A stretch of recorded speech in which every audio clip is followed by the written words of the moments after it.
Assalamualaikum warahmatullahi wabarakatuh. Welcome to the 6th meeting of our Bahasa Inggris Computer subject. Our topic today is about computer output devices, especially for listening and speaking skill. This topic is derived from the third lesson outcome, which is mahasiswa mampu menyimak, memahami, dan mensimulasikan teks lisan dan tulisan terkait dengan computer output devices dengan baik dan benar. Okay, let's get started. We already learned computer input devices for two meetings. Jadi minggu lalu kita udah belajar tentang computer input devices. Nah, untuk minggu sekarang dan next week, we are going to learn about computer output devices. So, what is actually computer output devices? Let's answer the question based on this picture. Okay, take a look at the picture above. What is that? Okay, this is a printer. A multi-function printer. Is it one of the computer output devices? Yes, of course. So, what is actually an output devices? In a literal meaning, output device is any piece of computer hardware equipment which converts information into human readable form. Jadi, output device ini merupakan sebuah hardware, perangkat keras komputer yang mengkonvert atau mengubah informasi menjadi hal yang bisa dibaca oleh manusia. It can be text, graphic, tactile, audio, and video. Bentuknya yang bisa dibaca oleh manusia itu berupa teks, grafik, audio, atau video. Nah, gambar ini adalah salah satu contoh dari computer output devices, yaitu printer. Oke, apa yang dihasilkan oleh printer ini? Bentuknya adalah teks yang sudah di print out, yang sudah dicetak. Nah, ini mempunyai banyak fungsi. Makanya namanya multifunction printer. Kenapa multi? Banyak ya. Pertama, it can be as a printer, it can be as a copier, it can be as scanner, and maybe some printers also have function as a fax machine. Nah, jadi ini adalah salah satu contoh dari computer output devices. Nah, why I started from the question of from the statement of multifunction printer, because our listening topic today is about multifunction printer. Okay, let's come to the audio for our listening today about multifunction printer. The situation of listening audio here is this is an extract from a consumer technology podcast about multifunction printers. So I have a question here. What two disadvantages of multifunction printers are mentioned? Jadi pay attention to the two disadvantages of multifunction printers mentioned in the audio. Jadi silakan dengarkan audio berikut, lalu fokuskan kepada dua kekurangan dari multifunction printers yang disebutkan di dalam audio. Oke, sekarang coba dengarkan ya.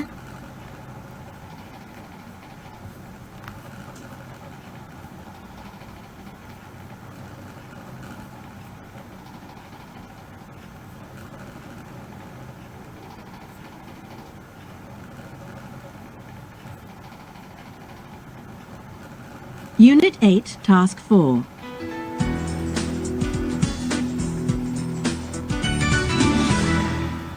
studio with me is John Kelly from Texprint. Mr. Kelly, what exactly is a multifunction printer? Well, essentially, it's an all-in-one device that can work as a scanner, a fax, and a photocopier, as well as a printer. And these devices are becoming very popular. What are the factors behind their success? Basically, they're cheaper and more versatile than standalone products. The printing and scanning components are well integrated, and they come with an LCD screen, slots for memory cards, and PictBridge connections. What's PictBridge exactly? It's a technology developed by Canon that lets you send images from a memory card in a digital camera or a camera phone directly to a printer. No computer is necessary. All you have to do is take pictures with your camera and connect it to a printer via a USB cable. And what kind of things can multifunction printers print? Can they just print sheets of paper, or do they print other things as well? Oh, yes, they can print envelopes, labels, and even transparencies. Do multifunction printers have any downsides or disadvantages? Yes. There are a lot of components in one machine, so if it breaks down, you may lose all of its functions at the same time. Also, they can only do one thing at a time. For example, you can't print a document and receive a fax simultaneously. And what about software? Should I get any photo editing software if I buy a multifunction printer? Well, they usually include a CD with the printer drivers, OCR, and photo and image software. You can do some basic editing, like adjusting brightness and removing red eyes. However, if you want better results, you'll need specialized software. What would your advice be to someone thinking about buying one of these devices? Only a couple of things, really. Bear in mind that companies don't make money from the printer, but from the ink. If you print a lot, you'll spend a lot of money on cartridges. So consider buying printers with cheap ink cartridges. Finally, if you're a home user, you should go for an inkjet-based model. But for group works and businesses that need high-quality, low-cost per page output at large quantities, I'd recommend a laser unit.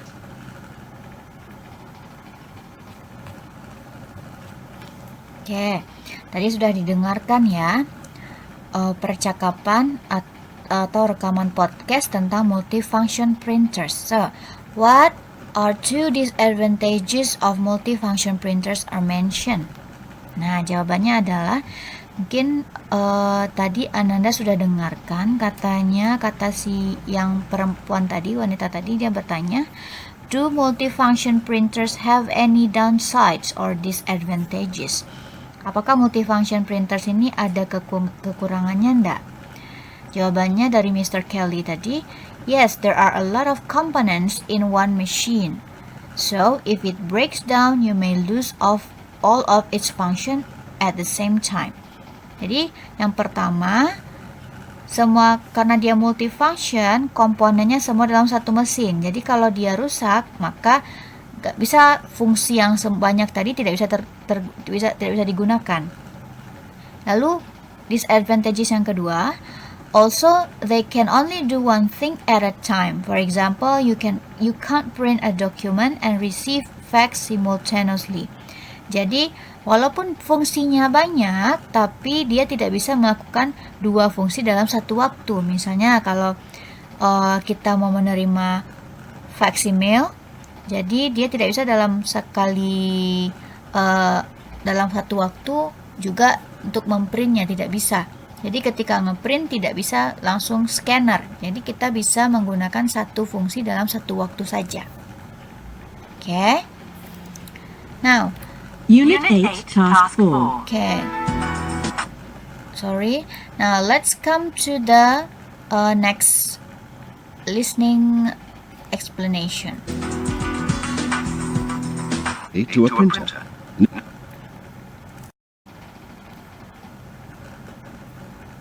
Okay. The second task of listening Unit 8, task Task here 4. is the similar topic, multifunction printer. The instruction here is listen again to the audio and then answer this question. Nah, Nah, jadi di sini ada beberapa pertanyaan yang jawabannya ada di dalam audio. Silakan didengarkan dulu audionya kembali, lalu kita bahas jawabannya setelah audionya diputar ya.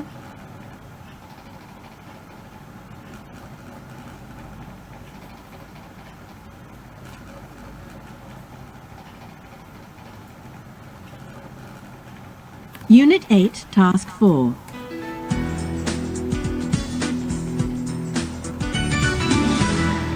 In the studio with me is John Kelly from TexPrint. Mr. Kelly, what exactly is a multifunction printer? Well, essentially, it's an all-in-one device that can work as a scanner, a fax, and a photocopier, as well as a printer. And these devices are becoming very popular. What are the factors behind their success? Basically, they're cheaper and more versatile than standalone products. The printing and scanning components are well integrated, and they come with an LCD screen, slots for memory cards, and PictBridge connections. What's PictBridge exactly? It's a technology developed by Canon that lets you send images from a memory card in a digital camera or a camera phone directly to a printer. No computer is necessary. All you have to do is take pictures with your camera and connect it to a printer via a USB cable. And what kind of things can multifunction printers print? Can they just print sheets of paper, or do they print other things as well? Oh, yes, they can print envelopes, labels, and even transparencies. Do multifunction printers have any downsides or disadvantages? Yes, there are a lot of components in one machine. So, if it breaks down, you may lose all of its functions at the same time. Also, they can only do one thing at a time. For example, you can't print a document and receive a fax simultaneously. And what about software? Should I get any photo editing software if I buy a multifunction printer? Well, they usually include a CD with the printer drivers, OCR, and photo and image software. You can do some basic editing, like adjusting brightness and removing red eyes. However, if you want better results, you'll need specialized software. What would your advice be to someone thinking about buying one of these devices? Only a couple of things, really. Bear in mind that companies don't make money from the printer, but from the ink. If you print a lot, you'll spend a lot of money on cartridges. So consider buying printers with cheap ink cartridges. Finally, if you're a home user, you should go for an inkjet-based model. But for group works and businesses that need high-quality, low-cost per page output at large quantities, I'd recommend a laser unit.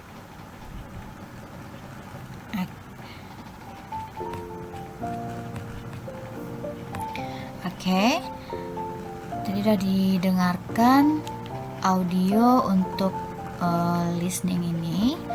There are 8 questions that we can discuss here. Actually, each question is the question that asked by the interviewer, si Miranda tadi. Jadi ada 2 orang yang berbicara dalam audio ya. Yang pertama adalah Miranda, si penanya, yang wanita. Lalu ada Mr. Kelly. Mr. Kelly adalah narasumbernya. Sebenarnya pertanyaan yang ini, ke-8 ini adalah pertanyaan yang ditanyakan oleh Miranda kepada Mr. Kelly. Kecuali yang untuk nomor 6. Nah, coba kita lihat jawabannya ya. The first one is, what is multifunction printer? Apa itu multifunction printer katanya? Jawabannya adalah, ini pertanyaan pertama dari Miranda tadi ya. A multifunction printer is an all-in-one device that combines several functions into one unit of printer, scanner, copier, and fax. Jadi sudah dijelaskan tadi, multifunction printer ini adalah alat serba ada, alat satu untuk semua yang mengkombinasikan beberapa fungsi dalam satu unit. Jadi ada printer, ada scanner, ada copier, dan ada fax. Yang kedua, why are multifunction printers so popular? Kenapa multifunction printer ini menjadi populer, banyak digunakan? Jawabannya, because they are cheap and versatile and all the components are well integrated. Karena dia murah dan semua komponennya itu terintegrasi karena fungsinya banyak. The third one is what is the main advantage of peak bridge technology? Apa keunggulan dari peak bridge technology ini? Katanya, it allows you to print directly from memory cards in cameras without connecting to a computer. Katanya, peak bridge ini memungkinkan kita untuk mencetak langsung dari memory card tanpa harus connect dengan komputer. Yang keempat, apart from sheets of paper, what other things can multifunction printers print? Nah, selain mencetak menggunakan kertas, ada lagi enggak alat yang bisa digunakan untuk mencetak kertas atau bentuk lain yang bisa digunakan untuk mencetak dalam printer ini? They can print envelopes, labels, and even transparency. Jadi printer ini, multifunction ini bisa memprint dalam bentuk amplop, labels, dan juga transparencies. Nah, yang kelima, what software do you usually get when you buy a multifunction printer? Apa software yang kita dapat biasanya ketika membeli printer multifungsi ini? They usually come with a CD with the printer drivers, OCR, and photo and image software. Jadi ada CD-nya, ada drivers-nya, ada OCR dan image software. The next question, what advice does Mr. Kelly give on ink cartridge? Apa saran yang diberikan oleh Mr. Kelly ini terkait dengan ink cartridge, tempat penyimpanan tinta ya? People spend a lot of money on ink cartridges. Do Mr. Kelly recommends that users buy printers that use cheap cartridge? Jadi lebih bagus membeli cartridge untuk tinta dengan harga yang murah. What type of device does he recommend for home user? Apa jenis alat yang dia rekomendasikan untuk pengguna rumahan? Bentuknya adalah inkjet base model yang inkjet. What type of device does he recommend for business? Untuk bisnis apa yang digunakan? Lebih baik menggunakan laser unit. So this is the answer of the 8 question about multifunction printer in the audio. Okay.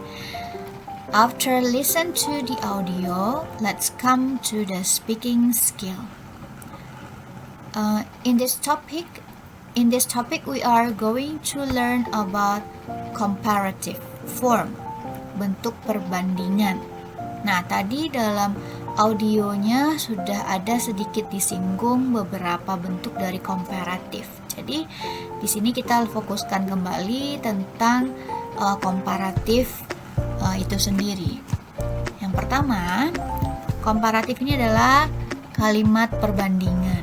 Yang dibandingkan adalah bisa saja dua benda, dua orang, atau dua hal, dan yang dipakai adalah adjective atau kata sifat. Kata sifat itu banyak ya. Kata sifat itu contohnya besar, kurus, lalu ada tinggi, pendek, macam-macam ya dalam bahasa Indonesia. Nah, dalam bahasa Inggris untuk membandingkan dua hal itu ada beberapa aturan yang perlu kita pahami. Yang pertama, we form the comparative of one syllable adjectives by adding er. Jadi kalau ada adjektif atau kata sifat yang satu silabel, jadi kita tambahkan er di belakangnya. Yang satu silabel itu contohnya slow, cheap. Jadi satu silabel, satu suku kata cara pengucapannya, slow, cheap. Jadi kalau untuk membandingkan kita tambahkan er, jadinya slower, cheaper. For example, inkjet printers are slower than laser printer, but much cheaper. Printer inkjet lebih lamban dibandingkan laser printer, tetapi lebih murah. Apa yang dibandingkan di sini? Dua benda, yaitu inkjet printers dan laser printer. Adjektif yang digunakan apa? Slow dan cheap. Lambat dan murah. Nah, bentuk yang kedua, two syllables adjectives usually take more or less plus adjective. Jadi, kalau tadi satu silabel, kalau ini yang dua silabel. Modern, dua suku kata, modern. Jadi ini nggak pakai er lagi karena dia dua suku kata, ditambahkan more di depannya. More modern, lebih modern itu artinya ya. For example, they are designing a more modern version at the moment. Mereka merancang versi yang lebih modern. Apa yang dibandingkan di sini? Versi lama dan versi baru. Tapi versi lama ini tidak disebutkan di sini. Nah, jadi dia tersirat. Yang ketiga, adjectives ending in y, for example noisy, take er and the y change to I. Jadi kalau ada kata sifat yang akhirannya y atau y, seperti noisy, ini kan ada y di belakangnya nih. Lalu yang kita lakukan adalah ubah menjadi er, noisy itu, lalu huruf y ubah menjadi i. Noisy jadi noisier. Karena y di sini ada y huruf belakangnya diganti dengan i, tambahkan dengan er. Noisier. For example, dot matrix printers are noisier than inkjet. Printer dot matrix lebih berisik, lebih bising atau berisik dibandingkan inkjet. Jadi yang dibandingkan adalah dot matrix dan inkjet printer. Yang keempat, we form the comparative of adjective with 3 or more syllables by adding more atau less. Jadi kalau komparatif dengan silabelnya 3 atau lebih ditambahkan more atau less, sama dengan yang ini tadi ya. Contohnya versatile, 3 suku kata, jadi tambahkan more. They are cheaper and more versatile than standalone products. Jadi yang dibandingkan adalah they di sini dan standalone product. More versatile. Versatile 3 suku kata, versatile. Nah, yang kelima, perhatikan irregular form ini. Kalau yang tadi ditambahkan er, ditambahkan more, ditambahkan er lagi tapi diganti huruf y dengan I, ditambahkan more dan less juga kalau dia lebih dari 2 suku kata. Ada bentuk yang irregular. Sebenarnya ini ada yang ini sebagai contoh kecil aja ya. Contohnya, kalau kata sifatnya good, walaupun dia satu suku kata, jangan ditambahkan er di belakangnya. Jadi bukan gooder, bukan better jadinya. Jadi good ini ada bentuk khususnya, jadi better. Bad ini bentuk khususnya jadi worse. Little jadi less. Nah, kayak for example, if you want better result, you will need specialized software. Kalau kamu ingin hasil yang lebih baik, kamu harus memiliki perangkat lunak yang khusus. Nah, yang keenam dan ketujuh ini membahas tentang equality, sama rata dan perbedaan. Kalau sama rata kita pakai s isi dengan adjektif dan s lagi. Tapi kalau difference ada not, ada s, ini adjektifnya isi dengan adjektif, lalu ada s lagi. For example, this is as fast as many other printers in its class.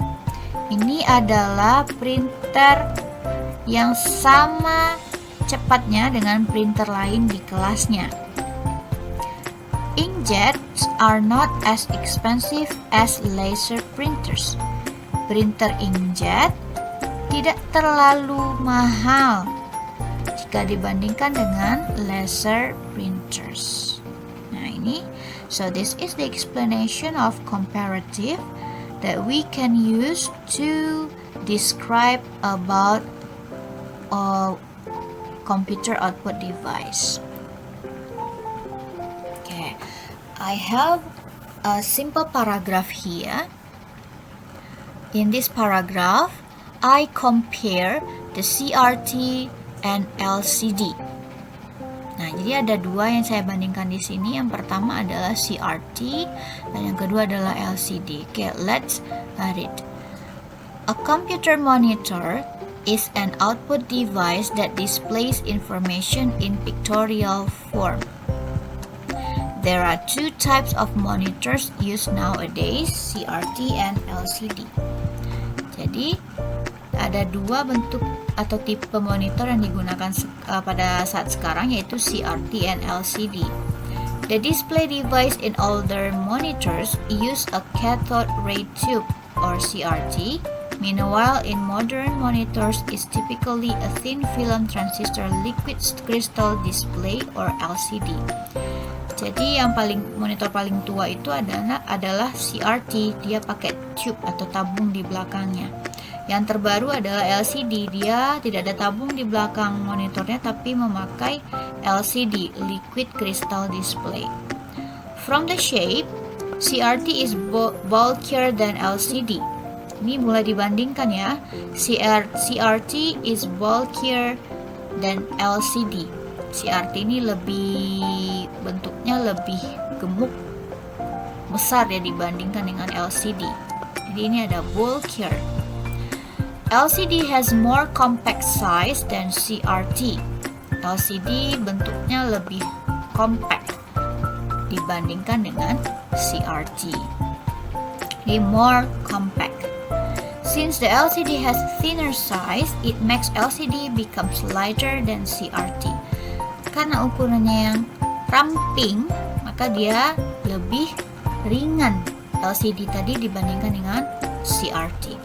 Moreover, people nowadays tend to buy LCD as their monitor because it has better and sharper picture quality than CRT.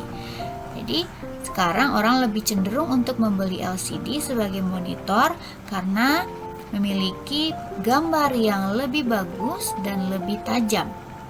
Kualitas gambar yang lebih bagus dan lebih tajam dibandingkan dengan CRT. Even though CRT monitor, walaupun sekarang tapi dia memiliki radiasi elektromagnetik yang lebih sedikit dibandingkan dengan LCD. In short, the CRT and LCD monitor have their own strengths and weaknesses. Jadi singkatnya, kedua-duanya ini memiliki kelebihan serta juga kekurangan. Nah, jadi udah dijelaskan ya bentuk komparatif dalam paragraf. Nah, tugas kalian minggu ini adalah speaking task. Nah, the first one is compare two types of printer, inkjet and laser printer, by using comparative form of adjective in form of monologue. Jadi kalau yang tadi Ibu sudah menjelaskan tentang dua jenis monitor, tugas kalian membandingkan dua jenis printer, yaitu inkjet and laser printer. Gunakan bentuk komparatif dari adjektif dalam bentuk monolog. Monolog ini kalian menjelaskan secara deskripsi, menjelaskan bedanya dengan dialog. Kalian kalau monolog ngomong sendiri ya, tapi kalau dialog ada pasangannya. You can use the previous comparison as guidance. Nah, ini bisa digunakan sebagai pedoman untuk membuat komparatif untuk printer. Nah, lalu record your monologue in form of video. You must show your face in the recording. Jadi, setelah dibuat perbedaan tadi, kalian baca monolog tadi berbahasa Inggris ya. Lalu direkam monolognya dalam bentuk video. Jadi di video itu harus nampak mukanya di rekaman, jangan suara saja. Nah, setelah itu upload videonya ke YouTube channel Anda, lalu submit link dari video itu ke e-learning platform of STKIP PGRI Sumatera Barat di tugas meeting 6. Okay, that's all our topic today. I hope you will understand about the material well. See you next time. Assalamualaikum warahmatullahi wabarakatuh.